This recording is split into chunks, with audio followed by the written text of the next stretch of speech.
오늘 2023년도 마지막 주일을 맞이했습니다. 여러분들은 어떠셨어요? 1년이 빠르셨습니까? 아니면 지루하셨습니까? 한번 되돌아보시기 바랍니다. 빠르셨습니까? 지루하셨습니까?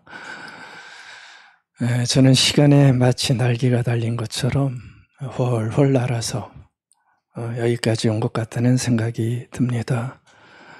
여러분들도 그러시죠? 시간에 날개가 달린 것 같아요. 빠르게 날아왔는데도 무사히 송년 예배를 드리게 돼서 참 고맙고 감사합니다.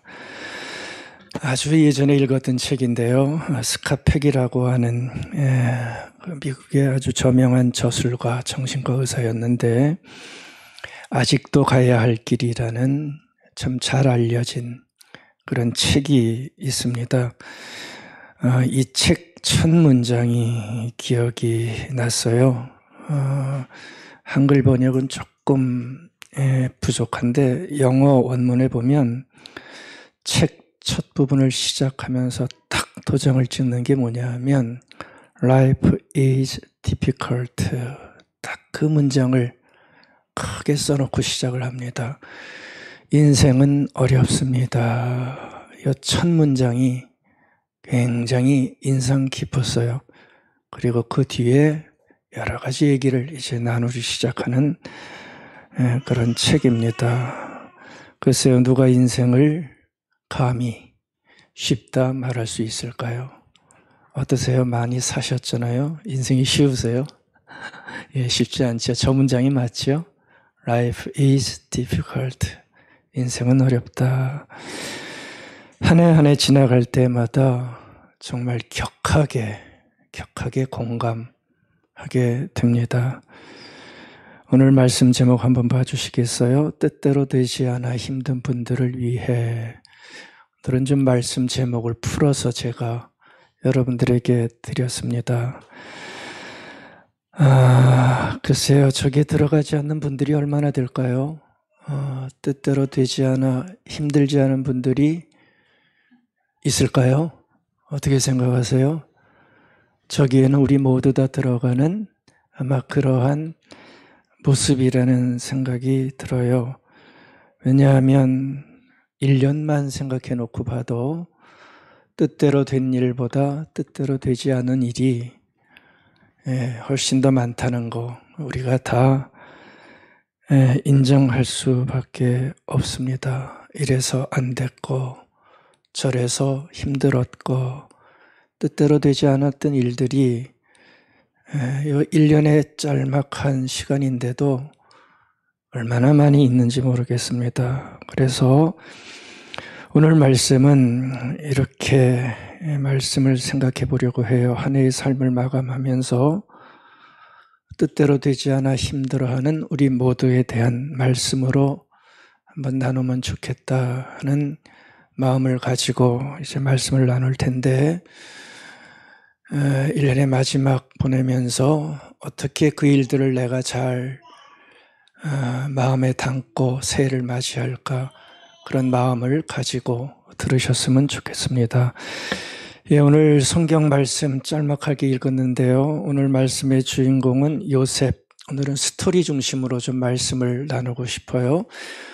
오늘 말씀의 주인공이 요셉인데 제가 뜻대로 되지 않아 힘들었던 사람이 누굴까 성경의 인물을 생각할 때 가장 먼저 떠오른 인물이 바로 요셉이었습니다. 여러분들 요셉 얘기 다 잘 아시죠? 요셉은 정말 뜻하지 않은 일들을 많이 겪었던 그런 삶을 살았지요. 특별히 가장 예민한 청년 시절에 참 뜻대로 되지 않은 일들을 많이 겪었던 것을 우리는 알고 있습니다. 요셉은 야곱의 몇 번째 아들일까요? 11번째 아들입니다. 어머니가 라헬이었죠. 라헬은 야곱이 가장 사랑했던 여인이었죠. 그러니까 가장 사랑했던 여인을 아버지가 그 라헬을 어머니로 두었던 사람입니다. 근데 요셉은 그런 어머니에게서 낳는데 참 어렵게 낳은 아들이었죠. 다들 다 잘 낳는데 이 가장 사랑하는 여인에게서만 아이가 안 생겼던 거예요. 그래서 아주 어렵게 낳은 아들입니다. 그래서 그랬는지 모르지만 아버지가 요셉을 정말 좋아하죠. 예, 참 좋아했습니다. 어느 정도로 좋아했죠? 다른 형제들이 화가 날 정도로, 분노를 일으킬 정도로 아버지의 사랑을 독차지한 그런 아들로 성장하게 됩니다. 여러분들 요셉이 한참 때 부른 노래가 뭔지 아세요? 요새 한참 때 부른 애창곡 내가 제일 잘 나가. 권사님들 이 노래 아실라 모르겠네요. 예, 이런 노래가 있어요. 내가 제일 잘 나가. 요셉의 애창곡입니다. 정말 그랬습니다. 요셉은 꿈을 꿔도요, 제일 잘 나가는 꿈만 꾸잖아요. 어떤 꿈 꾸시죠? 다 자기를 향해서 다 절을 해요. 태양도 절하고 달도 절하고. 얼마나 잘 나갔으면 꿈도 그런 꿈을 꿨겠습니까? 근데 사람의 인생이라는 게 그렇죠. 계속 잘 나가라는 법이 없어요. 잘 나가면 좋았겠지만 아주 금세 그 잘 나감이 끝나게 됩니다. 아주 나락으로 요셉이 떨어지죠. 그래프 하나 보여주시겠어요? 예, 제일 잘 나갔을 때가 위였는데 갑자기 밑으로 툭 하고 떨어집니다. 진짜 떨어지죠? 구덩이 아닙니까? 형제들의 공분으로 요셉이 구덩이에 들어가게 됩니다. 그리고 거기서 사실은 죽었어야 되는데 죽지 않고 거의 죽을 뻔하다 살아나게 됩니다. 근데 살아났지만 집으로 돌아가지를 못하지요. 노예로 팔려나갑니다. 그 당시에 노예는 참 비참한 삶이죠. 노예로 팔려나가 그것도 자기 나라가 아니라 남의 나라, 남의 집에서 서럽고 외로운 노예 생활을 시작하게 됩니다. 그래요. 거기까지는 뭐 어떻게 합니까? 자신의 인생이었는데 운명이었다면 할 수 없죠. 근데 그래서 그렇게 노예 생활하면서 요셉이 자리를 어느 정도 잡아갔던 것 같아요.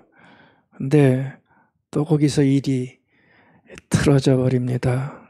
주인 여자가 이번에는 어떻게 하죠? 잘생긴 총각 요셉의 아줌마가 총각한테 눈독을 들이기 시작하잖아요. 이게 다 있을 만한 삶의 상황입니다. 지금도 이런 일이 얼마나 많아요. 다 있을 법한 사건들입니다. 근데 요셉이 어떻게 하죠? 단호하게 뿌리치죠. 그러니까 이 거절당한 만화님께서 화가 날 거 아닙니까? 네 같은 주제에 거절을 해? 그래서 화가 나니까 분풀이를 하죠. 그래서 모함을 해가지고 어딜 보냅니까? 감옥에 가둬 버리잖아요. 인생 참 안 풀리죠. 그렇죠? 예, 인생 참 안 풀려요. 예, 여러분들의 아들이다 생각해 보세요. 얼마나 이게 안 풀리는 인생입니까? 요셉이다 그러지 마시고요. 여러분들의 아들이라 생각해 보세요. 참 아픈 일이라고요. 참 안 풀려요, 인생이. 감옥에 들어갔어요. 근데 사실 나올 기회가 있었습니다, 요셉에게. 오늘 읽은 본문이 바로 그 얘기예요. 이제 감옥에 들어가서 생활하는데 왕의 최측근 두 사람이 정치적인 일에 연루돼서 감옥으로 들어오게 되지요. 근데 감옥에 들어온 그 권력자들의 꿈을 요셉이 해석을 해주죠. 요셉에게는 꿈 해석을 해주면서 자신의 꿈 해석에 대한 확신이 있었던 게 확실합니다. 이건 분명히 이 사건이다. 확신이 있었어요. 그래서 요셉에게는 이 꿈 해석을 해주고 석방되기를 요셉이 기대했던 것이 오늘 본문에 나와요. 14절, 15절 한번 더 보시겠어요? 자기 얘기를 하는 겁니다. 자기는 히브리 땅에서 끌려온 노예지만 감옥에 들어올 일은 하지 않았다. 그러니까 정당함을 권력자들에게 얘기하죠. 이제 내가 해몽해 준 대로 사흘 안에 당신은 반드시 풀려난다. 그러면 당신 나가게 될 텐데 나가면 나를 어떻게 해달라고요? 꺼내달라. 석방해달라. 얘기를 하는 겁니다. 그러니까 요셉은 자신의 꿈의 석을 확신하고 있었고요. 그래서 이 사람들이 나가게 될 텐데 나가면 나도 꺼내달라. 기대를 하고 있었어요. 그렇죠? 기대한 거죠. 근데 어떻게 되죠? 23절. 이 사람들이 나갔는데 풀려나고 나니까 다 까먹고 다 잊어먹어 버려요. 이러면 안 되는 거 아닌가요? 이러면 안 돼요. 그렇죠? 근데 이것도 또 우리의 삶의 모습이라고요. 사람은 화장실 갈 때와 올 때가 얼마나 다른지요. 급할 때는 막 이러다가 다 해결이 되고 나면 함흥차사. 우리의 모습이에요. 확실해요. 여기 요셉의 반응은 나오지 않아요. 근데 앞에도 봤지만 기대가 컸던 것 같습니다. 근데 사람은 기대가 크면 뭐도 크지요? 실망도 크게 됐을 거예요. 여러분들 요셉이 이때 어떤 생각을 했을까요? 아니 이 사람들 나갔는데 왜 안 불러? 왜 안 불러? 아 이것도 꽝이구나. 어떤 생각을 했을까요? 인생 참 더럽게 안 풀린다. 그렇죠? 앞에서도 한번 당했고 다 권력자들한테 당하는 거예요. 그리고 또 이런 일이 벌어지잖아요. 인생 참 더럽게 안 풀린다. 이랬을 것 같으세요? 그럴만한데도요. 단언하겠는데 섭섭은 했겠죠. 근데 요셉은 그러지 않았어요. 어떻게 하냐고요? 요셉이 우리에게 보여주는 게 있기 때문에 알 수 있습니다. 이게 오늘 요셉을 보는 이유입니다. 뜻대로 되지 않아 힘든 일을 겪고 있는 한 인생이 더럽게 안 풀리는 인생 앞에서 어떻게 처신했는가, 그것을 우리에게 아주 선명하게 요셉의 인생이 우리에게 보여주고 있어요. 요셉은 계속되는 실망과 떨어짐과 무너짐 속에서도 무너지지 않고 있다는 것, 그걸 우리에게 아주 분명하게 보여줍니다. 여기서 무너진다는 말은 이런 뜻입니다. 뜻대로 되지 않을 때 나타나는 모습이 요셉에게 보이지 않았다는 겁니다. 여러분들, 사람은 뜻대로 되지 않은 일을 아주 깊게 경험하게 되면 나타나는 모습이 분명히 있는데 그런 모습이 요셉에게 보이지 않고 있다는 거죠. 여러분들 한번 생각해 보시겠어요? 뜻대로 되지 않으면 어떤 모습이 주로 나타나나? 나한테 다 있는 모습들이에요. 우리가 다 어렸을 때 겪었던 모습들이고요. 뜻대로 되지 않을 때 나타나는 모습은 첫 번째가 분노. 야, 이게 뭐냐? 알지 못하는 분노가 안에서 솟아납니다. 특별히 신앙인들은 하나님을 향한 분노가 굉장히 크죠. 뜻대로 되지 않을 때 보여주는 우리의 반응입니다. 근데 이 분노가 우리를 무너뜨리는데도 우리는 그것을 체크하지 못하고 할 때가 참 많습니다. 또 어떤 모습이 있을까요? 위축이 일어나요. 뜻대로 되지 않은 일을 겪을 때 우리는 삶의 위축을 경험합니다. 소심해지고요. 그리고 의욕을 상실하게 되죠. 뭐 노력하면 뭐해? 의욕을 상실하고 그리고 은둔합니다. 숨어듭니다. 사람 앞에 나서기가 싫습니다. 그리고 무엇인가에 깊게 골몰하고 집착하죠. 좋은 것에는 집착하지 않습니다. 그리고 우울한 느낌을 지울 수가 없습니다. 그리고 자기 비하도 일어납니다. 나는 안 되는가. 그리고 타락의 모습도 보여줍니다. 등등. 바로 이런 모습이 참 많이 나오는데요. 근데 여러분들 요셉에게서 계속 뜻대로 되지 않는 아픈 이들을 지금 몇 년간을 겪고 있는 요셉에게서 글쎄요, 성경의 스토리에 의하면 이런 모습이 보여지지 않고 있다는 거예요. 아주 신기할 정도로 그런 모습이 나오지 않고 있어요. 저는 요셉에게 이런 모습이 있었다면 성경은 정직하기에 무엇인가 실말이라도 줬으리라고 생각이 됩니다. 여러분들 성경은 미워하지 않아요. 한 개인을. 절대 미워하지 않아요. 그런데 요셉에게는 아마 진짜 이 모습이 없었던 것 같아요. 참 신기할 정도예요. 구덩이에서 겨우 살아남잖아요. 근데 살아나자마자 노예로 팔리지 않습니까? 이러면 신세한탄하면서 의욕을 잃을 만한데, 근데 그런 모습이 정말 안 보여요. 실크 옷 입고 좋은 음식 먹던 부잣집 도령이 노예로 팔려나갔는데, 여러분들 노예를 요셉이 잘했어요? 못했어요? 마치 자기가 노예 출신인 것처럼 노예를 얼마나 잘했는지 몰라요. 그리고 열심히 해요. 그렇죠? 신세 타령하면서 뭐 이러지 않고요. 너무너무 열심히 하고 잘해요. 너무 잘해서 주인 보디발이 요셉에게 어떻게 하죠? 야, 네가 다 살림 맡아. 여러분들 이런 구절을 너무 쉽게 보시면 안 돼요. 부잣집 도령이 완전히 노예로 전락해가지고요. 남의 나라에서 노예 생활하는데 이거 좀 이상하잖아요, 그림이. 너무 잘하니까, 너무 열심히 하니까 투덜거리지도 않고 보디발이 그래도 한 나라에 정말 엘리트 아니었어요. 사람 보는 눈이 있는 사람입니다. 그 정도 되면.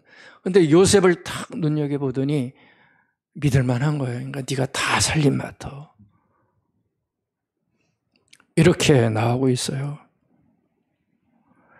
보디발의 눈에는 요셉이 그렇게 보였던 것 같아요. 이건 일만 잘하는 단순한 노예가 아니다. 요셉의 눈에는 이 청년을 바라보면서 노예의 모습이 있는 게 아니라 어떤 권세 같은 것을 느꼈던 것 같아요. 그게 39장 3절에 나와요. 저 거기 한번 읽어드릴게요. 그의 주인이 여호와께서 그와 함께 하심을 보며, 그의 주인이 보디발이죠. 여호와께서 그와 함께 하심을 보며 또 여호와께서 그의 범사에 형통하게 하심을 보았더라. 아멘. 여러분들 일개 노예에게서 그것도 먼 데서 팔려온 노예에게서 한 나라의 지도자가 이 노예를 보는 관점이 이렇다는 얘기를 하고 있는 겁니다. 그러니까 보디발은 불신자나 마찬가지인데 요새 얘기로 하면, 근데 그런 불신자가 노예에게서 하나님이 배후에 있다는 것을 아주 강하게 느낄 정도로, 무슨 얘기인가요? 요셉에게는 영적인 아우라가 뭐죠? 뒤에 환하게 비추는 거죠. 여러분들 요셉에게서 영적인 아우라가 있었던 것을 느꼈던 거예요. 이거는 하나님이 함께하는 사람이다. 자기는 잘 모르지만 아무튼 이거는 하나님께서 함께하는 사람의 모습이다 라고 고백하고 있는 장면입니다. 그러니까 보세요. 내가 제일 잘 나가 그러면서 자만으로 가득 찼던 사람 아닙니까? 그런 사람이 제일 지금 밑바닥 인생을 살고 있잖아요. 근데도 원망 같은 거, 불만 같은 거, 더구나 불안 같은 거, 두려움 같은 거, 그러게 보이지 않고 있어요. 그 이유를 우리가 발견해내야 될 겁니다. 그리고 보디발의 아내가 유혹을 해도, 한창 젊은이에게 성적인 유혹을 해도 요셉은 지킬 선을 굳게 지켜버립니다. 사람이 뜻대로 되지 않으면 잃어버리는 것 중에 하나가 절제를 잃어버립니다. 절제를 잃어버리게 돼서 취하기도 많이 취하고요. 또 하지 않아야 할 일도 너무 힘드니까 그렇게 하는데, 근데 요셉은 절제해요. 그렇죠? 그리고 감옥을 가는 한이 있어도 자신을 굳게 지켜냅니다. 그렇죠? 어떻게 이렇게 할 수 있을까요? 그리고 감옥에 가서도 여전히 변하지 않죠. 억울한 감옥살이잖아요. 자기는 털끝 하나도 건드리지 않았는데 주인 하나님이 자꾸 붙잡는 거 도망갔는데 이게 거꾸로 얘기해가지고 모함을 해갖고 감옥에 들어와서 정말 억울한 옥살이를 하고 있는데, 근데 감옥에 들어가서도 여전히 성실하고 여전히 최선을 다해요. 어떻게 할 수 있어요? 간수장이 이번에도 성실한 요셉을 보고 너 감옥 일 다 알아서 맡아서 해. 이게 보통 성실한 사람이 아닌 거예요. 감옥에서 네가 다 맡아서 해. 내 대신. 감옥 일을 다 맡겨버려요. 요셉이 그리고 또 하나 감옥에서 기가 막힌 일을 하죠. 뭐 하죠? 꿈 해석을 해요. 감옥에서. 꿈 해석을 해요. 여러분들이 꿈 해석을 우습게 보시면 안 됩니다. 구약에서 꿈 해석은 고도의 영적인 감각을 가진 자가 하는 영적인 행위예요. 그냥 막 꿈 해석을 아무나 막 하는 게 아니고요. 구약에서는 고도의 영적인 감각을 가진 자가 하는 영적인 행위가 꿈을 해석하는 거예요. 근데 요셉은 바로 그 고도의 영적인 행위를 가장 실망스럽고 가장 아픈 그 감옥의 장소에서, 부정의 에너지가 가득 차 있어야 될 그 감옥의 장소에서 가장 고도의 영적인 감각을 가진 꿈 해석을 정확하게 해내고 있는 그 모습을 우리에게 보여주고 있어요. 여러분들, 이런 고도의 영적인 감각은 부정의 에너지가 마음에 차 있으면 나올 수가 없습니다. 분노하고 화를 새기지 못하고 자포자기하고 원망하는 부정의 에너지가 계속 그의 마음속에 머물고 있으면 이러한 고도의 영적인 감각은 가질 수가 없는 건데, 근데 요셉은 가장 열악한 감옥 생활을 하면서도 우리가 알고 있듯이 꿈 해석을 참 기가 막히게 해냅니다. 무슨 얘기일까요? 영적인 감각이 충만하게 살았다는 얘기고요. 그의 마음 안에 부정의 에너지가 넘치는 게 아니라 긍정의 에너지가 가득 차고 있다는 거예요. 긍정의 에너지는 감사고요. 하나님을 향한 신뢰고요. 하나님을 향한 의지지요. 믿음이지요. 그 긍정의 에너지가 그 열악한 환경 속에서도 그치지 않고 아마 샘 쏟았던 것 같아요. 그러니까 이런 놀라운 영적인 감각을 가지고 계속해서 뭔가를 만들어내고 있어요. 여러분들, 요셉이 나중에 누구의 꿈 해석을 해줍니까? 바로 왕의 꿈 해석을 해주죠. 감옥에서 하게 되는데, 근데 여러분들 눈여겨보셔야 될 게, 이 술 맡은 관원장의 꿈 해석을 한 지 몇 년 후에 바로 왕의 꿈을 해석한지 아세요? 뒤에 보면 2년 후에 했다고 그래요. 2년 후에. 그러니까 2년 동안은 어떻게 했다는 얘기입니까? 2년 동안에도 뜻한 대로 되지 않아 여전히 감옥에 있는 상태지만, 나갈 것을 기대했지만 그게 무너져 있잖아요. 또 하나님 뭐 이런 거야 하는 여전히 불만스러운 상태지만, 보세요. 2년이 지난 후에도 여전히 뭐를 갖고 있어요? 꿈을 해석하는 고도의 영적인 감각을 그대로 유지하고 있었다는 거예요. 저는 참 이게 놀랍고 감사하고, 야, 이런 모습을 우리가 가져야 되겠구나 하는 생각이 들더라고요.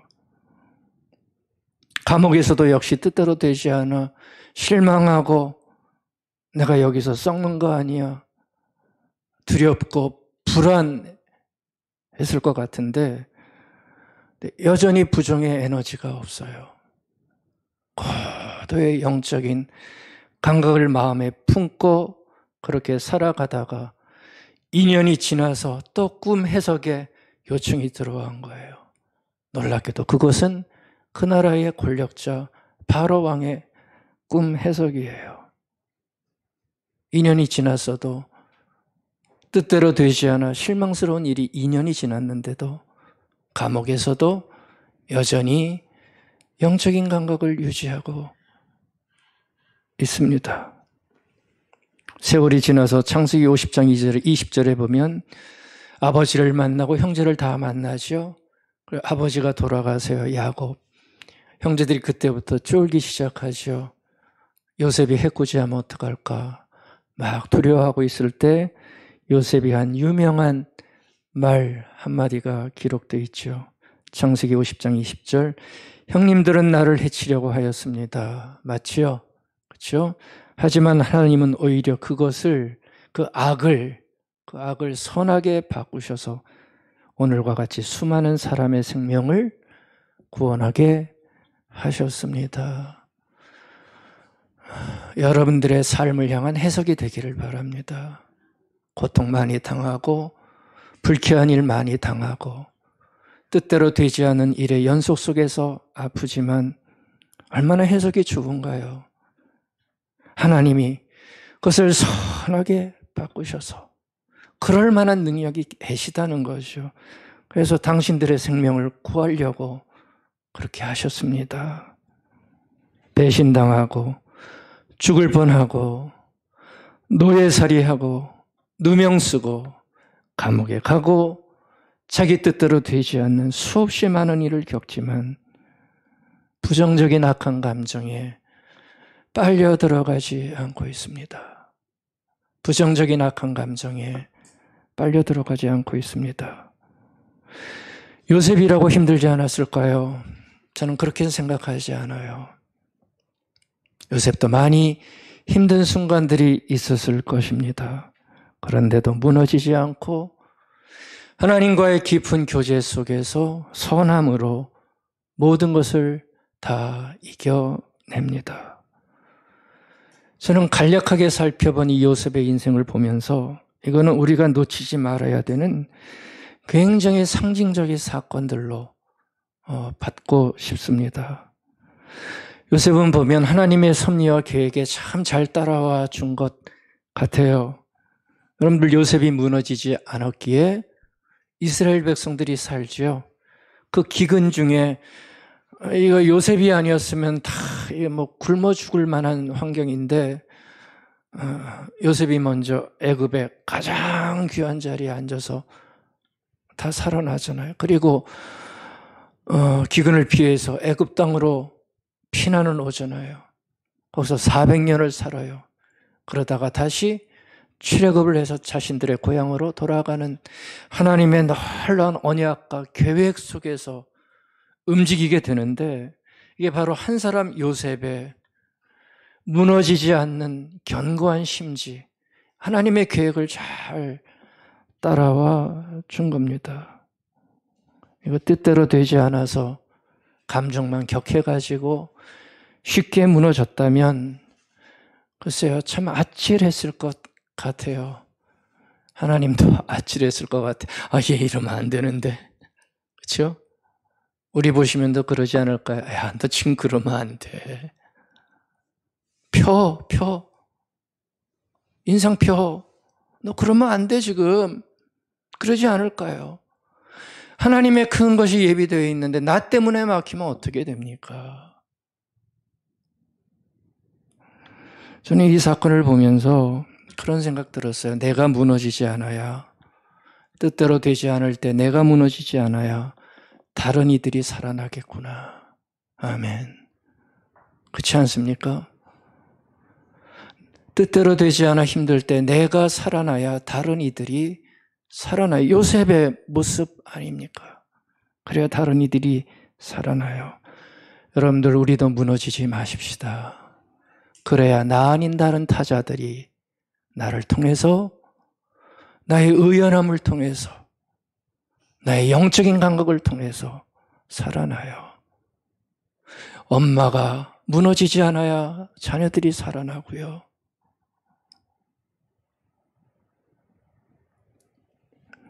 근데 여기서 한 가지 더 질문할 게 있죠. 요셉은 어떻게 이렇게 할 수 있었을까? 무너지는 게 사실 일반적인 모습입니다. 근데 도대체 요셉은 어떻게 이걸 이렇게 잘 겪어냈을까? 우리가 알아야 될 과제겠죠. 여러분들 요셉의 사건을 보시면 계속되는 불운 속에서도 요셉을 무너지지 않게 만든 토대가 있어요. 여러분들 다 잘 아시는 내용이에요. 요셉을 무너지지 않게 만든 근본적인 토대가 하나 마련됩니다. 바로 그 토대를 가지고 요셉은 계속 무너지는 상황에서도 견뎌나갈 수 있었던 거예요. 이게 뭐지요? 구덩이 사건, 구덩이 경험입니다. 어마어마한 경험이죠.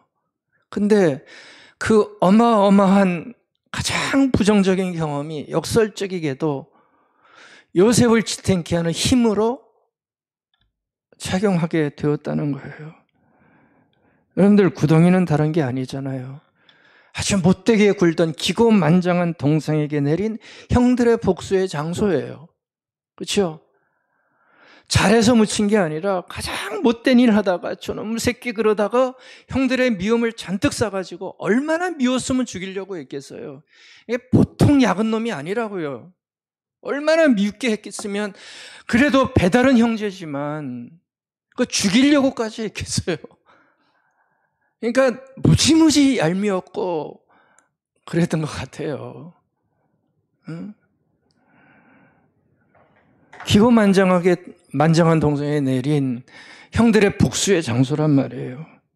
너무 꼴 보기 싫어가지고 죽여버리자. 그래서 구덩이에 파묻어버리는 거예요. 영화에서 나오죠. 조폭들이 구덩이 파갖고 묻어버리는 거. 그 꼴이란 말이에요. 여러분들 요셉이 구덩이에 묻혔을 때 얼마나 두려웠겠어요. 철도 없던 애송일 텐데 얼마나 두려웠겠어요. 여러분들 구덩이라는 단어는 히브리어의 보르라는 단어를 씁니다. 이게 무슨 뜻이냐 하면 무덤이라는 뜻이에요. 죽음이라는 뜻도 있고요. 또 하나 더 독한 뜻 하나 가지고 있어요. 수월, 지옥이라는 뜻입니다. 그러니까 묻힌 그곳은 완전히 지옥과 같은 자신의 무덤에 지금 파묻혀버린 거예요. 요셉이 구덩이에 며칠 있었는지는 성경에 나오지 않아요. 근데 아마 며칠 있었는지 모르지만 그렇게 오래 있었던 것 같지는 않아요. 거기는 물이 없는 곳이기 때문에 아마 그렇게 오래 있었으면 살지 못했을 거예요. 근데 아무튼 요셉은 자신의 무덤, 자신의 수월에서 시간이 지나면서 놀랍게도 뭐라 그럴까요? 안정됐다고 그럴까요? 두려움에 떨던 그 모습이 안정돼서 그 빛 하나 없는 그 칠흑 같은 어두운 그 구덩이에서 쪼그리고 앉아서 무엇인가를 그때부터 걸떨이 생각하기 아마 시작했을 거예요. 그런 광경을 좀 봤으면 좋겠어요. 얼마나 연약한 인간입니까? 아무것도 없는 그 컴컴한 그곳에서 이러고 쪼그리고 앉아서 이러고 앉지는 않았겠죠. 그렇죠? 아주 쪼그리고 앉아가지고 무엇인가를 요셉은 걸떨하게 생각하기 시작했을 거예요. 제가 스쳐 지나가는 요셉의 생각을 다 말씀드릴 수는 없어요. 근데 요셉은 수월의 그 구덩이 한가운데서 희망의 불빛이 하나도 없는 가운데서 죽을 때는 죽더라도 생각하기 시작했고 그 놀라운 생각이 요셉의 삶의 생각의 변화를 가져오기 시작한 것 같습니다. 죽음 앞에서 자신의 부끄러운 과거가 비로소 보였던 것 같아요. 형들이 얼마나 꼴보기 싫으면 나를 이 정도까지 해서 죽이려고 할까. 부끄러운 과거죠. 그게 생각나기 시작했을 것 같고요. 또 하나 부모의 사랑이 얼마나 컸는지, 그렇죠?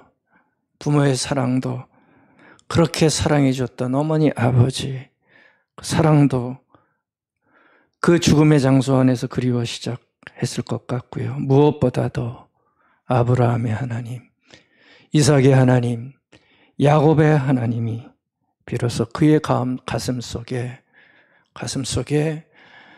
서서히 들어오기 시작했던 것 같습니다. 자신의 약함을 이제야 인식합니다. 자신의 부족함에 아픔을 고백하기 시작합니다. 죽음 앞에서 하나님 앞에 선 인간, 비로소 신 앞에 올바로 선 존재가 되는 거지요. 이때 요셉의 모습은 그냥 막 이러면서 교회 나와서 하나님 부르는 그 존재가 아니라 절박한 존재로 하나님 앞에 단독자로 선 인간의 존재예요. 나 하나님 없으면 안 됩니다 하는 절박함을 가진 존재지요. 그 인간이 바로 이 구덩이에서 만들어지기 시작한 거예요. 그렇게 죽음 한복판에서 뜻대로 되지 않은 인생의 한복판에서 놀랍게도 요셉이 살아납니다. 살 수 없는 자가, 여기서 어떻게 삽니까? 살 수 없는 자가, 죄 많은 자가, 아주 교만한 자가, 자기만 아는 자가 은혜로 살아나죠. 은혜로 살아나요. 왜 은혜입니까? 자기가 한 게 아무것도 없어요. 할 수 있는 것도 없어요. 근데 살아나요. 신약의 용어로 말하면 요셉의 구덩이는 요셉의 거듭남의 장소가 된 거죠. 그렇죠? 거듭남이 뭐죠? 새 사람이 된 거죠. 하나님을 고백하는 자가 된 거죠. 구덩이는 요셉의 회심의 장소가 된 거예요. 비로소 그때 하나님을 부르기 시작하는 거예요. 자기 잘난 맛에 살던 자존심 강한 자가 이제 죽고 하나님 앞에 선 자, 하나님을 인정하는 자, 하나님을 의지하는 자로 다시 태어나게 된 겁니다. 명목상의 신자가 아니라, 이름만 가진 목사가 아니라 진짜 신자, 진짜 집사, 진짜 목사로 태어나게 된 거예요. 여러분들, 이게 바로 요셉이 계속되는 불운 속에서도 더럽게 안 풀리는 인생의 좌절 앞에서도 의연하고 늠름하게 대처할 수 있었던 근본 배경이고 힘이라고 생각이 되어집니다. 하나님이 이런 요셉을 하나님께서 쓰신 거죠. 죽음의 순간을 넘기고 살아났는데도 만약에 무너질 때마다 요셉이 이놈의 재수 없는 인생, 운 없는 인생 이러면서 무너졌다면 여러분들, 노예 출신 전과자가 어떻게 이집트 제국의 총리가 될 수 있었겠습니까? 상상할 수도 없는 일입니다. 그러니까 여러분들, 뜻대로 되지 않을 때가 뜻대로 될 때보다 훨씬 중요하고 더 잘해야 될 때입니다. 동의하실 수 있으시겠어요? 예, 꼭 동의하셨으면 좋겠어요. 뜻대로 잘 되면요, 오히려 사람 망칠 수 있습니다. 얼마나 많이 보는지요. 신앙적으로 보면 더 그렇습니다. 사람 망쳐요. 한번 이런 순간에 깊게 하나님 앞에 선 단독자가 돼야 그때 비로소 하나님을 진실되게 한마디를 불러도 하나님을 부를 수 있는 거예요. 그러니까 요셉에 의하면 뜻대로 되지 않아 힘들 때는 결국 다시 시작하는 때예요. 아멘. 자포자기하고 두렵고 불안에 떨면서 살아가는 은둔의 때가 아니라 다시 시작하는 때고 제대로 살게 만드는 새로운 기회를 주시는 하나님의 절호의 찬스라고 하는 것을 우리는 정말 볼 수 있어야 됩니다. 여러분들, 그 노인과 바다 얘기 잘 아시잖아요. 해밍웨이, 그렇죠? 거기 보면 늙은 어부가 나오죠. 이름이 산티아고입니다. 굉장히 나이 많은 노인이에요. 근데 고기를 잡으러 가는데 하나도 안 잡히죠. 근데 며칠간 고기 안 잡힌지 아세요? 아니, 어부가 고기를 잡으러 나가면 뭐 한 2, 3일은 안 잡혀도 이게 견딜만 하잖아요. 근데 며칠간 고기를 못 잡은 줄 아세요? 무려 84일간 고기를 잡지를 못해요. 그리고 85일째 되는 날 엄청난 고기 한 마리를 잡죠. 예, 굉장히 큰 고기를 잡아요. 그래서 이 산티아고가 배 뒤에 달고 신나게, 배 안에는 도저히 담을 수 없으니까 배 뒤에 달고 막 룰루랄라 하면서 막 돌아오는데, 참 인생이 얄궂지요. 이 상어떼 놈들이 나타나가지고 그걸 다 잡아먹어버려요. 앙상한 뼈만 아무리 쫓으려고 해도, 기를 쓰고 노력을 해도 어떻게 당해냅니까? 상어떼가 습격해서 다 먹어버려요. 앙상한 뼈만 남겨가지고 항구에 도착합니다. 산티아고가 그토록 기다렸던 것, 기대했던 것, 노력, 성과 전부 다 물거품이 돼버려요. 얼마나 아프겠어요. 숱한 밤을 고심하면서 노력했고 애썼는데 다 물거품처럼 사라져요. 해밍웨이가 여기서 묻는 거예요. 우리들을 향해서. 이게 어쩌면 인생의 보편적인 상황이라는 걸 알라는 거죠.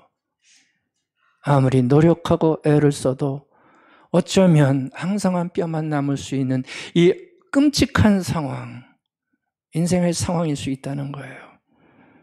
그러면서 묻는 겁니다. 그렇다면 이게 과연 실패냐? 당신들은 뭐라고 대답할 거냐? 이게 과연 실패인가? 앙상한 뼈만 남으면 실패라고 말할 수 있는 건가? 여러분들, 우리가 곰곰이 고민해보고 생각해야 됩니다. 특별히 하나님을 의지하는 신앙인들은 이러한 질문 앞에 깨 있어야 됩니다. 해밍웨이는 아니라는 거예요. 그렇지 않다. 성공보다 귀한 게 뜻대로 되지 않음 안에 분명히 있다. 이걸 어떻게 볼 수 있을지 모르겠습니다. 근데 봤으면 좋겠어요. 봤으면 좋겠어요. 내 삶을 놓고 볼 때도 보고, 자녀들의 삶을 기도하면서도 보고 볼 수 있으면 좋겠어요. 여러분들 뜻대로 되지 않을 때는 깊어지는 때입니다. 두려워서 은폐하는 때가 아니라 깊어져야 할 때입니다. 삶을 알아가는 때입니다. 더 깊게 기도하고 뜻을 발견해야 될 때입니다. 이런 문장이 있어요. 꽃도 떨리는 날이 있어야 핀다. 맞는 말이죠. 여러분들, 꽃은 그냥 확 피지 않아요. 떨리는 날을 겪고 나서야 꽃도 핀다고 합니다. 차가운 겨울, 한복판 깊은 밤에 놀랍지요. 새순이 그때 돋아난대요. 차가운 겨울, 깊은 밤 한가운데서 새로운 새순의 싹이 돋아난다고 합니다. 뜻대로 되지 않는 힘든 일 속에서 우리는 보지 못하지만 무엇인가 솟아나고 있다는 것, 우리가 보고 기도할 수 있어야 됩니다. 그러니까 부정의 에너지로 뜻대로 되지 않는 이 절호의 찬스를 우리는 죽이지 않아야 됩니다. 이때 부정의 에너지가 차고 넘치면 고도의 영적인 감각도 다 사라져 버리고요. 남는 건 뭘까요? 후회 막심. 내가 그때 왜 그렇게밖에 못했지? 후회 막심하게 돼버립니다. 여러분들, 우리는 질그릇입니다. 그래서 아주 약하고요. 얼마나 깨지기 잘합니까? 턱 건드리면 깨지잖아요. 그렇죠? 얼마나 잘 깨는지 몰라요. 말 한마디도 톡 치면 톡 깨져버려요. 이게 이처럼 약해요. 질그릇이에요. 조금만 힘들면 그냥 들어 눕나요? 어떡하나요? 여러분 어떡하세요? 이처럼 약한 질그릇이에요. 아까 얘기했잖아. Life is difficult. 인생은 어렵습니다. 그래서 이렇게 잘 깨집니다. 그러니까 여러분들 어려움은 인생의 상수잖아요. 항상 누구나 다 어려움을 겪어요. 그러니 여러분들 뜻대로 되지 않을 때 우리 잠깐만 당황하면 어떻겠습니까? 잠깐만 당황하고 당황을 빨리 끝냈으면 좋겠어요. 인생은 어렵지만 또 한 가지 정이 있어요. 인생은 역설이기도 합니다. 인생은 역설이기도 합니다. 하나님을 신뢰하는 자에게는 하나님이 주시는 역설과 반전이 반드시 있습니다. 여러분들 이 땅에 없어도 하늘나라에서 있습니다. 반드시 하나님의 백성들에게는 하나님이 주시는 역설과 반전이 반드시 있습니다. 그래서 성경은 그걸 보라고 반전의 역사로 가득 차 있지 않습니까? 도망자 모세가 출애굽의 인도자가 되잖아요. 누가 상상이나 했겠어요?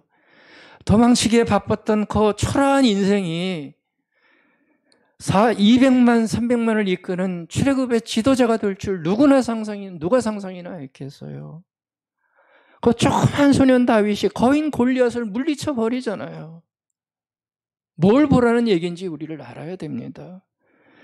그렇게 비겁하던 베드로 아닙니까? 근데 담대한 순교자가 돼버려요. 박해자 사울이 최고의 전파자 바울이 되고 십자가의 패배가 부활의 승리가 돼버리잖아요. 여러분들 그게 보이셨으면 좋겠습니다. 뜻대로 되지 않아 힘들어하고 우울해하고 아파하고 있는 우리 모두에게 주시는 하나님의 메시지 들어라 말씀하는 거 아니겠습니까? 들었으면 좋겠어요. 한 해를 마치는 우리들 실망할 일도 많고요. 뜻대로 되지 않아서 낙심한 일 솔직히 많습니다. 하지만 이 하늘의 메시지를 우리는 받을 수 있어야 됩니다. 들으셔서 어둠의 구덩이, 어둠의 마음에서 부정의 에너지 가득한 마음에서 나가시기를 간절히 바라겠습니다. 괴테의 노래 한 구절 가르쳐 드릴게요. 꿈꾸고 사랑했네 해처럼 맑게. 예쁘지요? 꿈꾸고 사랑했네 해처럼 맑게. 이렇게 환한 마음으로 새 꿈꾸며 맞이하는 아름다운 새해가 되기를 바라겠습니다. 아멘.